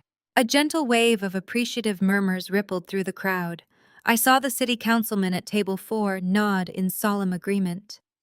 Aunt Patricia dabbed at the corner of her eye with a linen napkin. Cynthia beamed, reaching over to squeeze Thomas's hand. The audience was completely entranced, lulled into the exact sense of wealthy, nostalgic security they had paid dearly to experience. They taught us that to be a Wilson is to be a pillar of the community. I continued, my voice taking on a melodic, rhythmic cadence. They wanted nothing more than to project an image of flawless prosperity. And nobody absorbed that lesson better than my older brother Bradley, the golden boy, the heir apparent to the family legacy, the man who supposedly followed right in his father's footsteps to conquer the luxury real estate market. I gestured gracefully toward the VIP table. Several of the elite brokers in the audience raised their glasses in Bradley's direction. Bradley puffed out his chest, lifting his Scotch glass to acknowledge the adulation. His smirk widened. He thought he had completely won. He thought I was playing my assigned role as the dutiful, subservient sister. I gripped the edges of the wooden podium. The sweet, nostalgic warmth instantly evaporated from my voice, dropping the temperature in the room to absolute sub-zero. My parents have always valued loyalty. I stated, the sharp, echoing clarity of my voice slicing through the polite applause. So much so that my brother Bradley demanded I co-sign his new Porsche, but I couldn't. Not because I didn't want to. I paused, locking my eyes dead onto Bradley's face. The entire ballroom held its collective breath. But because a bank won't finance a luxury car for a man with a 420 credit score who hasn't sold a house in 2 years. The reaction was instantaneous and explosive. A collective, horrified gasp sucked the oxygen right out of the grand ballroom. The clinking of fine silver against porcelain stopped dead. The silence that followed was suffocating, heavy, and toxic. At the VIP table, the smug satisfaction was violently wiped from Bradley's face. All the blood drained from his cheeks, leaving him looking like a terrified, cornered ghost. His hand trembled so violently that his expensive scotch sloshed over the rim of his crystal glass, staining the pristine white tablecloth. Cynthia let out a sharp, strangled noise, her hand flying to her throat, as her perfectly contoured jaw went slack. Thomas froze entirely, his eyes darting frantically toward the tables where his prominent business associates were sitting. The Whisper Network activated immediately. I could see the elite real estate brokers at tables 7 and 8 leaning in toward each other, their eyes wide with predatory shock. The realization was hitting them in real time. Bradley had been attending their networking events, bragging about his portfolio, and buying them expensive rounds of golf while secretly being entirely bankrupt. I leaned closer to the microphone, refusing to let them recover. This entire evening is a masterclass in illusion. I declared, my voice echoing relentlessly over the horrified crowd. The vintage champagne in your glasses, the imported orchids on your tables, and the custom gowns you are admiring are not the fruits of generational wealth. They are the desperate dying gasps of a manufactured lie. My brother is not a successful broker. He is a financial parasite who has been secretly living entirely off my bank accounts while aggressively driving this family into absolute ruin. Turn off her mic! A shrill, hysterical voice shattered the heavy silence. Jasmine shot up from her chair at the VIP table. Her chair violently scraped backward, tipping over onto the polished dance floor. Her gaudy, heavily beaded designer gown rustled loudly as she pointed a shaking, manicured finger directly at the stage. Her face was flushed dark red beneath her heavy makeup. "She is lying!" Jasmine screamed, her voice breaking with sheer, unadulterated panic. "Turn off the sound system right now. She is just a jealous, unstable spinster. Someone get her off the stage." I did not flinch. I did not step back. I looked down at the furious, panicked woman who had demanded I wire her $20,000 for a celebrity photographer just hours prior. I reached out and unclasped the brass locks on my black leather briefcase. The sharp mechanical clicks echoed through the microphone, sounding like the final definitive nails being hammered into a coffin. I lifted the heavy lid of the leather briefcase. Inside sat 50 perfectly bound glossy red folders. I caught the eye of the banquet captain standing by the kitchen double doors. I had visited the country club yesterday morning, handing him a sealed envelope containing $2,000 in crisp, $100 bills and a very specific set of instructions. He met my gaze and gave a sharp, almost imperceptible nod. Immediately, a line of 10 waiters in white tuxedos marched out from the kitchen. They did not carry trays of decadent desserts or crystal champagne flutes. They carried my red folders.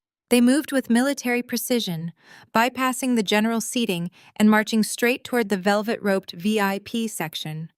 They stopped at the tables seating Bradley's wealthy investors, the local city council members, and our extended family.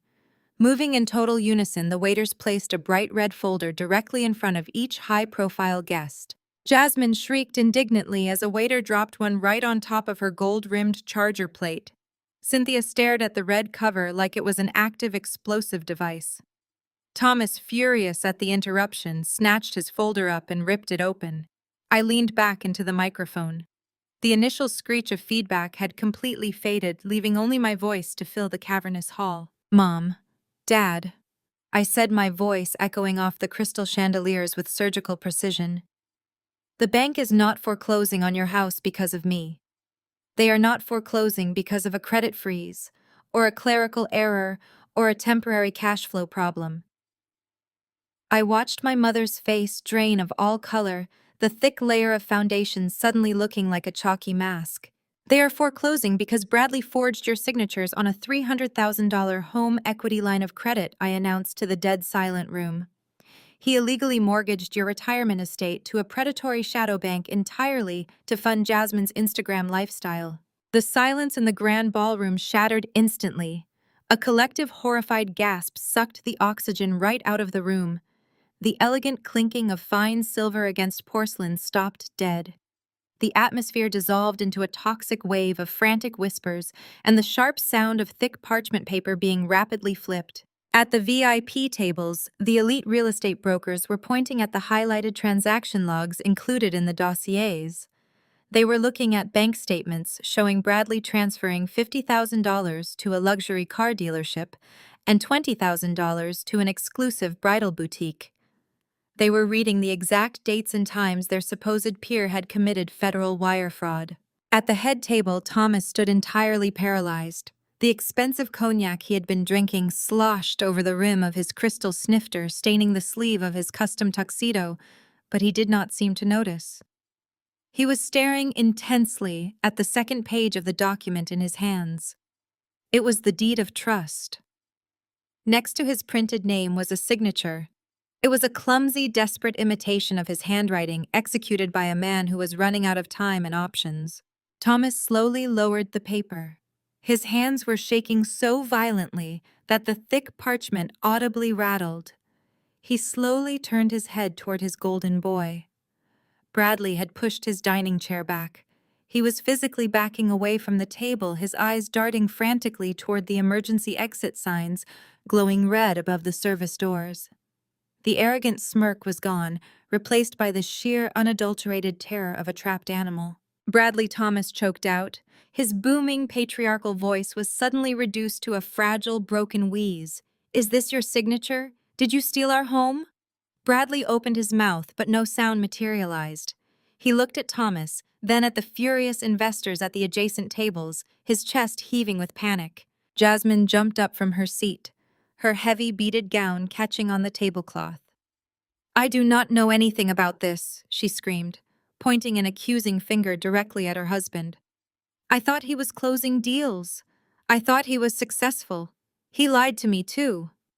She was sobbing loudly, desperately trying to distance herself from the sinking ship, throwing the man she married directly under the bus to save her own social standing. The public humiliation was simply too much for Thomas to process. He had spent 40 years meticulously building an illusion of absolute financial dominance, and he could not bear to watch it die in front of the city council. The sheer terror of losing his elite social standing overrode his parental shock. Denial was the only currency he had left, and he spent it all in one final desperate move. He lunged toward the stage. He scrambled up the wooden steps, practically shoving me aside to grab the microphone from its stand. His face was slick with sweat, his eyes wide and manic as he faced the sea of whispering, judging guests. "Please, everyone," Thomas yelled into the mic, his voice shrill with manufactured authority. "Please remain calm. This is a private family matter. It is a simple misunderstanding regarding some short-term business capital. There is absolutely no need for alarm." He forced a hollow, terrifying laugh that echoed awkwardly through the silent room. "We will just remortgage our primary loan on Monday morning," Thomas declared, gesturing broadly to the crowd. "We will pay off this secondary line of credit in full. The estate is worth millions. We will fix this immediately. I promise you the Wilson legacy is completely secure." He looked over his shoulder at me, a mixture of seething hatred and desperate triumph burning in his eyes. He thought he had outmaneuvered me. He thought he could just leverage his primary asset, throw more invisible money at the problem, and bury the scandal under a mountain of new debt. He believed his wealth was an impenetrable shield. I stepped back to the podium, adjusting my blazer. I did not frown. I did not argue. I smiled. It was a cold, sharp smile that made the blood drain from his face all over again. He thought the fraudulent HELOC was the worst of it. He thought he still owned a house to remortgage. The true trap was finally about to spring. I pushed the heavy brass latches aside and lifted the lid of the briefcase. Inside, resting beneath the stacks of audited financial records and foreclosure notices, was a single thick legal document. It was bound in heavy ivory parchment and sealed with an aggressive, highly detailed gold crest. I pulled it out, holding it up so the bright stage lights caught the metallic shine of the seal. I looked down at my father. He was still gripping the microphone he had snatched, his chest heaving, desperately clinging to the illusion that he could simply borrow his way out of a federal crime and a public scandal. I shook my head slowly, letting my voice echo perfectly through the silent, stunned country club. "You cannot remortgage the primary loan, Dad." Thomas blinked, his face slick with nervous sweat. He opened his mouth to deliver another hollow promise to his investors, but my voice cut through the heavy air with absolute unyielding authority. Because 4 years ago, when you nearly went bankrupt the first time a private investment firm bought your debt to save you from being homeless, I stated, laying the final foundation for the ultimate trap. Cynthia suddenly sprang to life, her eyes widening with a frantic, desperate sort of hope. She grabbed the edge of the VIP table, her heavy diamond bracelets clanking sharply against the platinum chargers. Yes, she cried out, her voice trembling violently but desperate to reclaim her social standing. Vanguard Holdings LLC. They have been very generous to us. They understand the importance of the Wilson legacy. They will give us an extension. We have a wonderful relationship with their management team. I looked dead into my mother's eyes. I watched the frantic delusional hope dancing in her pupils, entirely manufactured to save face in front of the local politicians who were currently staring at her with unmasked pity. I leaned forward, gripping the edges of the wooden podium. Vanguard Holdings LLC does not exist, Mom, I said, my voice dropping to a smooth, lethal calm.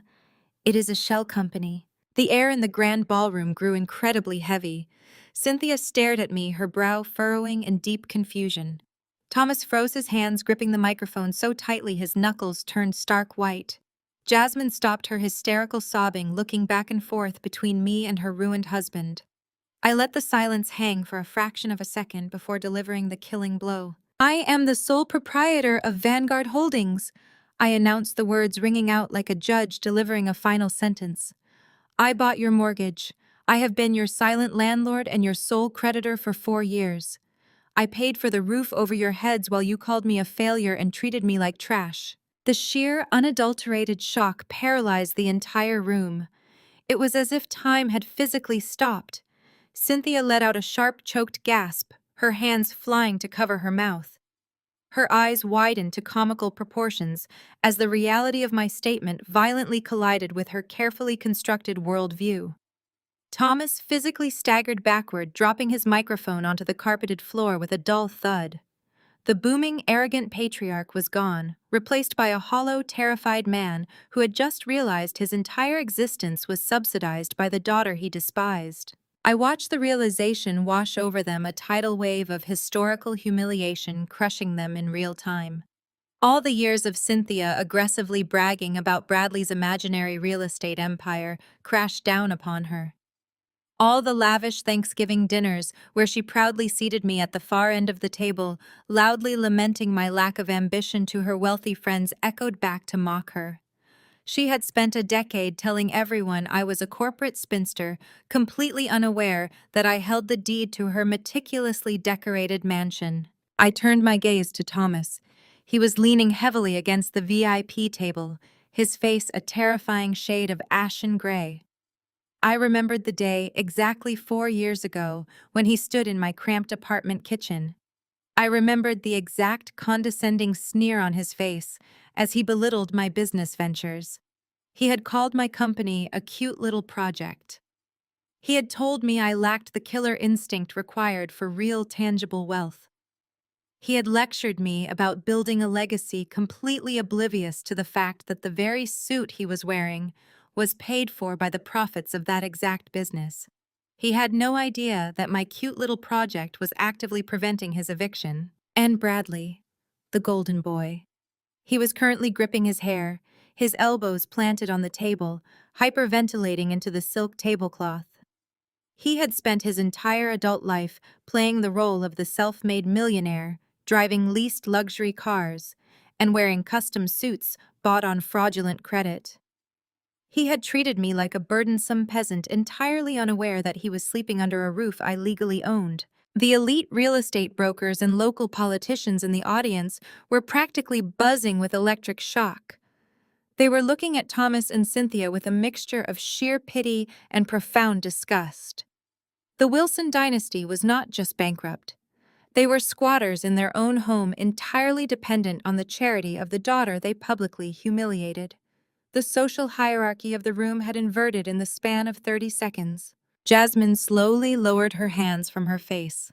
She looked at the fake designer ring on her finger, then at the fraudulent loan documents resting on her platinum charger plate, and finally up at me. The realization that her Instagram perfect life was entirely funded by my secret charity finally broke her. She buried her face in her arms and began to weep, mourning the death of her manufactured reality. I held up the heavy parchment document, tapping it gently against the wooden podium. I did not intervene when you continued to throw these lavish, delusional parties. I continued, my voice steady and unyielding. I did not intervene when you funded Bradley's extravagant lifestyle while claiming poverty. I simply paid the primary mortgage every month, ensuring you had a safe place to live. I was perfectly content to remain the silent benefactor, allowing you to live out your golden years in comfortable delusion. I paused, letting my eyes sweep over Bradley's trembling form, then back to my father. But there were stipulations. I said, my tone shifting from revealing to clinical.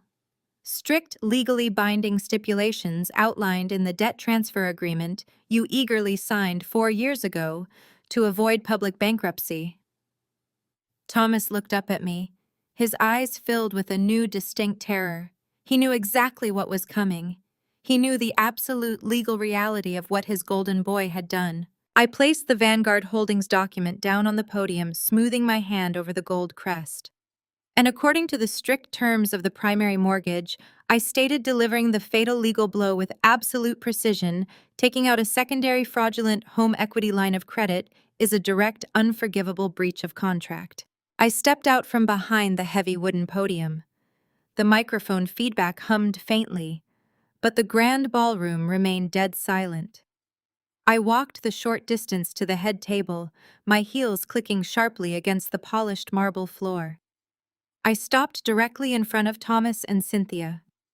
They stared up at me, their faces completely devoid of their usual arrogant sneers. I reached into my leather briefcase one final time. I pulled out a thick, legal-sized envelope bearing the aggressive red stamp of a certified courier. I did not hand it to them. I leaned forward and dropped it directly onto Cynthia's platinum charger plate, right next to her untouched butter-poached filet mignon. Because of Bradley's federal fraud, your primary mortgage is void, I said, my voice echoing clearly, without the need for a microphone. I am officially foreclosing on the house. You have 30 days to vacate my property. The color drained entirely from Cynthia's face. She stared at the thick white envelope as if it were a venomous snake coiled on her dinner plate. Thomas looked like he had been physically struck. His mouth opened and closed, but his booming patriarchal voice had completely vanished. The sheer gravity of my words hung in the air, crushing the last remnants of their manufactured reality. A sudden violent scraping of wood against marble shattered the silence. Bradley shoved his dining chair back so hard it toppled over with a sharp crack. He lunged across the table, his hands knocking over a heavy crystal goblet. Expensive red wine spilled across the crisp white linen, like fresh blood dripping steadily onto the carpet. "You cannot do this!" Bradley screamed, his voice cracking with sheer, unadulterated panic. His face was blotchy, his tailored tuxedo suddenly looking far too big for his trembling frame. "We are family." I looked at him with absolute disgust. I did not flinch. I did not step back. I met his manic gaze with total freezing calm. "Family," I repeated, letting the word hang in the air like a toxic cloud. "You committed wire fraud. My lawyers have already forwarded this entire packet to the FBI. The acronym hit the table like a live grenade. The threat of social ruin was one thing, but the threat of federal prison was an entirely different reality. The fragile, toxic alliance that had held the Wilson family together for decades completely imploded in real time. The illusion of their unbreakable loyalty vanished the second their personal freedom was threatened. Jasmine scrambled away from the table, desperately wiping her smeared mascara. "I want a divorce!" she shrieked, pointing a shaking finger at Bradley. "I am not going to jail for your stupid cars and your fake business deals. I did not sign those papers. I am leaving. I am calling my father right now." She hiked up her heavy, custom-beaded gown and sprinted toward the ballroom exit, abandoning her ruined husband without a single backward glance. Bradley turned frantically to Thomas, his eyes wide with the terror of a trapped animal. "Dad, you have to help me," he begged, his voice a pathetic, high-pitched whine. "You know the judges. You have lawyers on retainer. You told me the legacy was the only thing that mattered. Tell her to stop. Fix this. Thomas slowly stood up. He did not look at me. He looked at the investors, the politicians, and the elite real estate brokers who were watching his dynasty collapse from their tables. He looked at his ruined reputation scattered across the dining room in glossy red folders. His instinct for self-preservation overrode whatever parental affection he possessed. He smoothed his wine-stained tuxedo jacket and glared at his golden boy with a look of pure, concentrated venom. "Do not look at me!" Thomas snarled, his voice devoid of any paternal warmth. "You forged my signature. You stole my house. You ruined my name in front of the entire city council. You are no son of mine." Cynthia let out a horrified, guttural wail. "Thomas." "You cannot say that," she cried, grabbing his arm with desperate strength. "He is our boy. We have to protect him. Hannah is just acting out. We can fix this. We can call the bank." Thomas violently shook off her hand. "Fix it!" he roared, his face turning a dangerous shade of purple. "She is the bank, Cynthia. She owns the house. And this idiot just handed the federal government everything they need to lock him up for 20 years. There is no fixing this. We are bankrupt. We are homeless." I stood perfectly still, watching them tear each other apart. The fierce loyalty they had always demanded from me, the blind obedience they had praised in Bradley, vanished the second their wealth was stripped away. They were turning on each other like starving wolves, desperate to save themselves from the sinking ship. Bradley backed away from the table, his chest heaving. He looked at his father, who was glaring at him with pure hatred. He looked at his mother, who was sobbing hysterically into her linen napkin, finally comprehending the reality of the foreclosure notice on her plate. He looked at the grand double doors where his wife had just fled. Finally, he looked at me. "You planned this!" Bradley gasped, backing toward the service doors. "You set me up. You waited until tonight just to humiliate me." "I did not set you up, Bradley," I replied smoothly. "I simply stopped paying for your mistakes. You dug this grave with your own endless greed. I just brought the shovel." The distant sound of approaching sirens pierced the heavy atmosphere of the country club. The high-pitched wailing grew rapidly louder, cutting through the classical music still softly playing from the corner stage. The banquet captain had followed my secondary set of instructions, perfectly notifying the authorities the moment the red folders were distributed. Bradley froze, his eyes darting toward the floor-to-ceiling windows. The flashing red and blue lights reflected off the glass painting his terrified face in harsh strobe-like flashes. The reality of his federal crimes finally crushed his arrogance completely. He turned and bolted toward the kitchen, shoving a waiter out of his way in a desperate, futile attempt to escape the inevitable. Thomas collapsed back into his chair, burying his face in his hands, entirely broken. Cynthia wailed louder, clutching the foreclosure notice, as if she could somehow shred the legal reality of her ruin. The wealthy guests were already standing up, grabbing their coats, and making swift, hushed exits, eager to distance themselves from the radioactive fallout of the Wilson family collapse. I snapped the brass latches of my empty briefcase closed. I turned my back on the wreckage of their manufactured dynasty. I walked down the center aisle, my head held high, the flashing police lights illuminating my path forward. The illusion was dead, the debt was collected, and the true cost of their golden boy was finally being paid in full. As I reached the grand double doors of the ballroom, I found my path momentarily blocked. Jasmine had not made it entirely out of the building. Her heavy custom-beaded gown had snagged on the thick carpet of the foyer, forcing her to a halt. The deafening wail of police sirens was now directly outside the venue, the harsh red and blue lights violently strobing through the frosted glass of the entrance. Jasmine untangled her dress with a frantic animalistic tear, ruining the expensive fabric. She turned back to face the ballroom, her chest heaving. The guests were crowding toward the exits, but they all froze as she marched back down the center aisle. She bypassed me completely, her eyes locked entirely on the pathetic, trembling figure of her husband.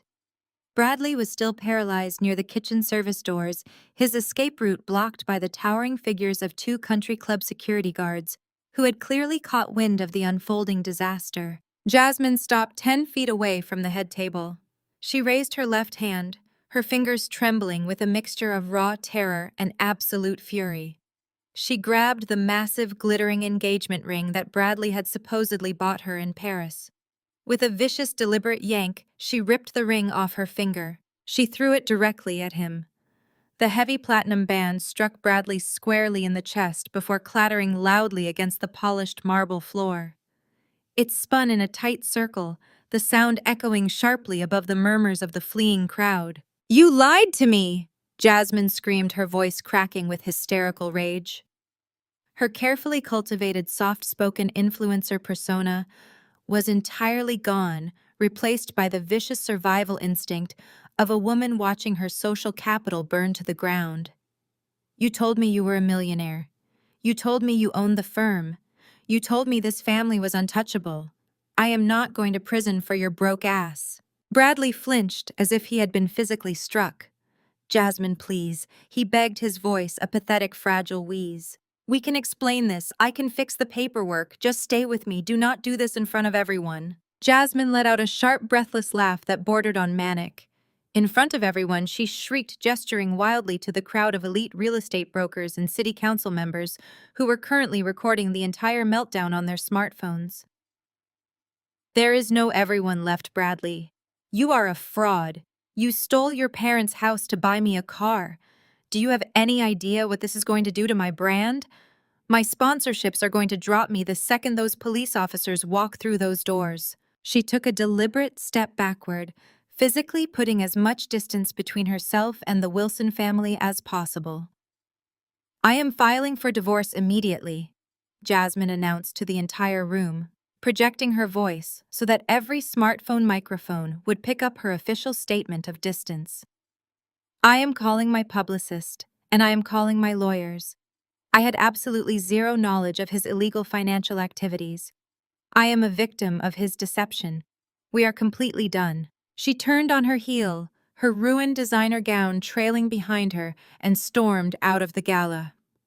She shoved open the heavy glass doors and vanished into the flashing lights of the parking lot, leaving her husband completely isolated, publicly discarded, and utterly humiliated. Bradley stared at the empty doorway, his jaw slack. The final pillar of his manufactured golden boy existence had just evaporated. He was entirely alone. He slowly turned his head to look at his parents, seeking the unconditional blind support that had shielded him from consequences his entire life. But there was no rescue coming. 4 uniformed police officers stepped through the front entrance, their heavy boots thudding against the marble. They moved with absolute, uncompromising purpose. They bypassed the whispering guests and marched directly toward the head table. Cynthia let out a high-pitched, terrifying shriek as the officers approached her son. Bradley Wilson, the lead officer, stated, his voice a flat, authoritative bark that cut through the chaos of the room. "We have a warrant for your arrest on multiple counts of federal wire fraud and identity theft. Turn around and place your hands behind your back." Bradley did not argue. He did not try to run. He simply crumbled. He turned around, offering his wrist to the officers with the defeated compliance of a man who knew his luck had permanently expired. The sharp metallic click of the handcuffs echoing through the ballroom was the final definitive end of the Wilson dynasty. "Wait, you cannot do this!" Cynthia cried out, scrambling around the table and grabbing the arm of the arresting officer. "Do you know who we are? We are the Wilsons. We built this city. This is a private event. My husband is personal friends with the chief of police." The officer gently but firmly detached her gripping fingers from his uniform. "Ma'am, step back," he ordered. "Your son is facing federal charges. The chief of police cannot help you." Cynthia looked at the officer, her eyes wide with total lack of comprehension. She turned frantically to Thomas, expecting him to roar, to demand respect, to throw money at the problem until it went away. "Thomas, do something," she demanded, her voice shrill and desperate. "Call our lawyers. Tell them to unfreeze the accounts. Tell them to fix this." Thomas remained rooted to his spot behind the ruined head table. He did not reach for his phone. He did not shout at the police. He simply stared at the empty space where his golden boy had been standing just moments before. The reality of his situation had finally pierced his impenetrable arrogance. He had no lawyers to call, he had no accounts to unfreeze. The money was gone, the house was gone, the legacy was completely dead. As the officers marched Bradley out of the ballroom, his head bowed in absolute disgrace, Thomas slowly sank back down into his dining chair. He looked at the elaborate multi-tiered anniversary cake sitting untouched on a silver pedestal. He looked at the melting swan ice sculptures dripping onto the expensive linen tablecloths. He looked at the foreclosure notice resting innocently beside his cold filet mignon. The ballroom, which had been packed with 200 of their closest, wealthiest friends just an hour ago, was now entirely empty. The elite guests had fled like rats from a sinking ship, leaving behind half-empty champagne flutes and discarded cloth napkins. The string quartet had packed up their instruments and vanished. Thomas and Cynthia were left standing alone amidst the spectacular, expensive ruins of their 40th anniversary gala. They were completely stripped of the house they had proudly lorded over others, entirely robbed of their golden boy's pristine reputation, and permanently exiled from the social standing they valued above oxygen. The grand, impenetrable fortress of the Wilson family had been systematically dismantled brick by brick, and they were finally buried under the rubble. The straggling guests did not even pretend to offer their parting sympathies. The few remaining country club members practically sprinted toward the valet check, whispering furiously to their spouses about the spectacular, catastrophic downfall they had just witnessed. The heavy mahogany double doors swung shut behind the last of them, leaving a suffocating vacuum in the cavernous ballroom. The remaining waitstaff quietly gathered in the shadowed corners, their eyes wide, completely paralyzed by the sheer magnitude of the family implosion. I stood near the edge of the stage, my leather briefcase gripped loosely in my hand, observing the final pathetic tremors of the Wilson dynasty. Thomas looked completely hollowed out, his broad shoulders usually squared with manufactured authority, and arrogant pride slumped under the invisible crushing weight of total financial ruin. The crisp lines of his custom tuxedo now looked like a cruel, expensive joke. Cynthia was trembling violently next to him. The heavy diamond necklace resting against her collarbone caught the dimming chandelier light, serving as a sparkling reminder of a lavish lifestyle she could no longer afford to maintain. They looked at the empty space by the service doors where Bradley had just been arrested, then slowly turned their gaze toward me. The transition was instantaneous and entirely repulsive. The venomous hatred that had burned in their eyes just minutes ago evaporated. It was instantly replaced by the raw, naked desperation of cornered animals. They scrambled towards me. The regal matriarch and the booming patriarch stumbled over discarded silk napkins and knocked over empty champagne flutes in their desperate haste. They completely abandoned their carefully cultivated dignity, shedding 40 years of elitist pride in a matter of seconds. Cynthia reached me first. She did not raise a hand to slap me or point an accusing finger. Instead, she practically collapsed against the edge of the stage, her manicured hands shooting out to clutch at the fabric of my blazer. Her heavy, waterproof mascara was running down her cheeks in thick, dark streaks, completely ruining her flawless makeup. "Hannah, please!" Cynthia begged, her voice a ragged, hysterical sob that echoed pitifully through the empty hall. "You have the money. You own the house. Just let us stay." She squeezed my jacket, her knuckles turning stark white, completely ignoring the fact that she had tried to publicly humiliate and destroy me less than an hour ago. "We will disown Bradley, we swear," Cynthia cried out, throwing her beloved golden boy directly to the wolves without a single second of hesitation. "He is a criminal. He lied to all of us. We will never speak to him again. We will cut him off completely. Just do not leave us homeless. We will do whatever you want." Thomas stepped up right beside her. He did not puff out his chest. He lowered his head, his hands trembling violently as he gripped the edge of the wooden stage. He looked like a beggar pleading for scraps, a shattered man who had finally realized his entire existence relied completely on my mercy. "We made a terrible mistake," Thomas rasped out, his voice stripped of all its former booming power. "We put our faith in the wrong child. You are the successful one, Hannah. You are the one who built a real legacy. We see that now. We see you. Just give us a chance to make it right. Keep the deed, keep the company. Just let us stay in our home. We have absolutely nowhere else to go."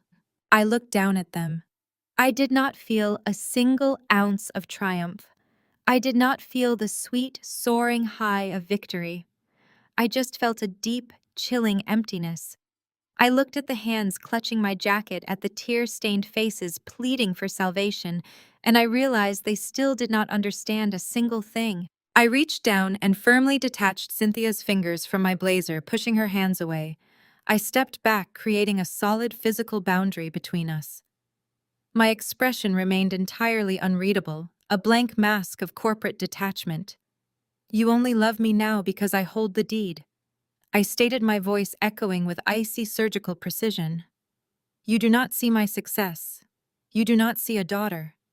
You see a bank account that can save you from the embarrassment of living in a motel." Cynthia gasped, shaking her head frantically. "No, Hannah, that is not true. We love you. We have always loved you." I cut her off with a sharp, dismissive wave of my hand. "Stop lying," I demanded, my tone slicing through her hysterical protests. "You knew exactly what Bradley was doing. You knew he was drowning in debt. And when he ran out of secondary lenders to defraud you, pointed him directly at me." Thomas opened his mouth to deny it, but I did not give him the chance to construct another fabrication. "If I had not frozen that corporate card at 9:45 a.m. this morning, you would have gladly let Bradley bleed me dry until I had nothing left." I revealed, exposing the final, darkest layer of their betrayal. The remaining color vanished from Thomas's face. He knew I had the access logs. He knew I had the transaction attempts. Earlier that morning, before the caterers had even arrived, Bradley had tried to execute a massive wire transfer from my primary business account to cover his fraudulent tracks. He had the routing numbers, he had the passwords, and he got them from the very parents who were currently begging at my feet. "You gave him my financial credentials," I continued, hammering the reality into their minds. "You sat in your pristine kitchen, sipping espresso, while your golden boy tried to initiate a transfer that would have bankrupted my entire agency. You knew he was stealing from me, and you encouraged it. You were perfectly willing to sacrifice my entire future to protect his illusion." Cynthia slumped against the stage, her mouth opening and closing without producing any sound. The undeniable proof of their malicious intent shattered their final defense. They had not just favored Bradley. They had actively conspired to ruin me, to save him. "Please," Thomas whispered, a single tear escaping his eye. We were desperate. We panicked. I adjusted my grip on my briefcase. The ambient noise of the country club staff cleaning the adjacent rooms seemed to amplify the utter silence between us. I looked at the two people who had spent my entire life making me feel completely worthless, and I felt nothing but absolute, unbreakable resolve. "Blood does not bleed each other dry," I said, delivering my final, irreversible judgment. I turned away from them. I did not look back at the ruined cake or the spilled wine or the weeping figures huddled at the edge of the stage. "You have 30 days to pack," I called over my shoulder, my heels clicking sharply against the marble as I walked toward the exit. The heavy glass doors of the country club slid open, letting in the cool, crisp night air. I stepped out into the parking lot. The police cruisers were already gone, taking the golden boy with them. I walked toward my car, breathing in the quiet darkness, finally leaving the toxic wreckage of the Wilson family entirely behind me. A sleek black town car sat idling near the valet stand, its engine a low, steady hum in the chilly night. My driver stepped out immediately, opening the rear door with a respectful nod. I slid into the back seat, the soft leather embracing me in absolute silence. As we pulled out of the country club parking lot, I watched the grand illuminated facade of the building shrink in the rearview mirror. For 35 years, that structure had represented the pinnacle of my family's exclusionary, arrogant world. Now it was just a brick tomb where their legacy had officially died. I leaned my head against the cool glass, exhaling a long, slow breath. The suffocating weight I had carried since childhood was gone. I was finally free. The ensuing weeks played out exactly as my legal team had predicted, unfolding in a rapid, merciless dismantling of the Wilson facade. Bradley was formally indicted by the federal government on multiple counts of wire fraud, bank fraud, and identity theft. Without my silent financial backing And with Thomas's assets entirely frozen by the investigation, the Golden Boy could not even afford a decent defense attorney. He was assigned a public defender. The local news stations ran loop footage of him walking into the federal courthouse. Stripped of his leased luxury cars and custom-tailored suits, he looked bloated, terrified, and utterly ordinary, a mediocre man finally facing the devastating reality of his own actions. Jasmine's desperate attempt to distance herself from the radioactive fallout failed spectacularly. The internet is a ruthless entity, and her millions of followers quickly connected the dots. When the federal indictment went public, the staggering details of Bradley's fraudulent loans were laid bare for the world to see. It revealed that every designer handbag, every five-star luxury vacation, and every imported sports car featured on Jasmine's perfectly curated timeline had been funded by stolen money. The public backlash was instantaneous and brutal. Her major sponsorships dropped her within hours, issuing public statements condemning her involvement. Her comment sections turned into a war zone of mockery, disgust, and relentless internet sleuthing. She posted a tearful, unedited apology video claiming total ignorance, but the public tore it apart. Her digital empire crumbled into dust in a matter of days, leaving her with massive legal bills, a ruined brand, and zero income. Thomas and Cynthia did not fare any better. Exactly 30 days after the gala, my lawyers executed the eviction without an ounce of hesitation. The bank subsequently seized their remaining heavily leveraged assets to cover the secondary debts Bradley had recklessly racked up in their name. The booming patriarch and the sneering matriarch were forced to pack whatever clothes they could fit into a rented moving van. They relocated to a cramped ground-floor, one-bedroom apartment in a rundown complex on the industrial outskirts of the city. There were no vaulted ceilings, no imported marble floors, and certainly no space for Cynthia's lavish catered dinner parties. Instead, they had peeling linoleum and the persistent smell of stale tobacco smoke in the hallways. Their social exile was absolute and unforgiving. The country club formally revoked their memberships, citing a strict morality clause, though the real reason was their newly acquired poverty and the toxic stain on their name. The elite circle of wealthy friends Cynthia had spent decades carefully cultivating stopped returning her phone calls overnight. Thomas tried to leverage his old political connections to secure a consulting job, but his name was pure poison in the corporate world. They were reduced to ghosts in their own city, wandering the aisles of discount grocery stores completely stripped of the only thing they had ever truly loved, their manufactured status. The morning after their eviction was finalized, I walked into the lobby of my tech firm. The bright morning sun streamed through the floor-to-ceiling windows, illuminating the sleek, modern architecture of a company I had built entirely from the ground up. The atmosphere was buzzing with focused, vibrant energy. As I crossed the open floor plan, my employees looked up from their monitors. There were no forced smiles, no condescending whispers, and no toxic competition. I was surrounded by a meritocracy. I had created a place where people were valued for their actual intellect and hard work, not their bloodline or their ability to deceive. "Good morning, Hannah," my lead developer David said, stepping out of a conference room and handing me a freshly printed quarterly report. The new algorithm deployment was a complete success overnight. We are up 12% across the board and user retention is holding steady. I took the report, smiling genuinely. "Excellent work, David. Tell the engineering team I am authorizing the bonus pool early this quarter. You all earned it." He beamed a look of genuine respect and gratitude on his face. "Thank you, boss." I walked into my corner office and closed the heavy glass door behind me. The room was quiet, peaceful, and entirely mine. I walked over to my wide oak desk and set my briefcase down. Just as I reached for my laptop, my cell phone vibrated sharply against the wood. The screen lit up, displaying a flashing caller ID. It was Cynthia. I stared at the name for a long moment. I knew exactly what that call would be. It would be a chaotic mixture of weeping, aggressive guilt-tripping, and desperate begging.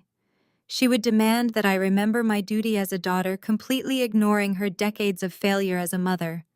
She would ask for rent money, or a high-priced lawyer for Bradley, or just someone to listen to her complain about the humiliating conditions of her new apartment complex. She would try to drag me back into the endless swirling vortex of their manufactured misery. A year ago, a month ago, even a week ago, my heart might have raced. I might have felt that old, deeply conditioned pang of familial obligation. But today, looking at the glowing screen, I felt absolutely nothing. The emotional hold they had over me was entirely dead. I picked up the phone. I did not hesitate. I pressed the red block button, permanently severing the very last string tying me to the Wilson family. I set the phone face down on the desk. I opened my laptop, the screen illuminating my face. I was entirely at peace, the undisputed master of my own empire, and I got back to work. True security and self-worth are never found in the conditional approval of toxic family members. When you are constantly diminished to protect a false family narrative, the most powerful response is to silently build your own independence. Blood does not automatically guarantee loyalty, respect, or love. True power comes from stepping out of the shadows, refusing to play the victim, and defining success on your own terms. Your value is not dictated by those who blindly underestimate you, but by the undeniable reality of what you can build when you finally decide to choose yourself. Share your own journey of walking away from toxic expectations. To find your true worth in the comments below. Hit subscribe for more empowering stories about reclaiming your independence, setting unbreakable boundaries, and building an undeniable legacy.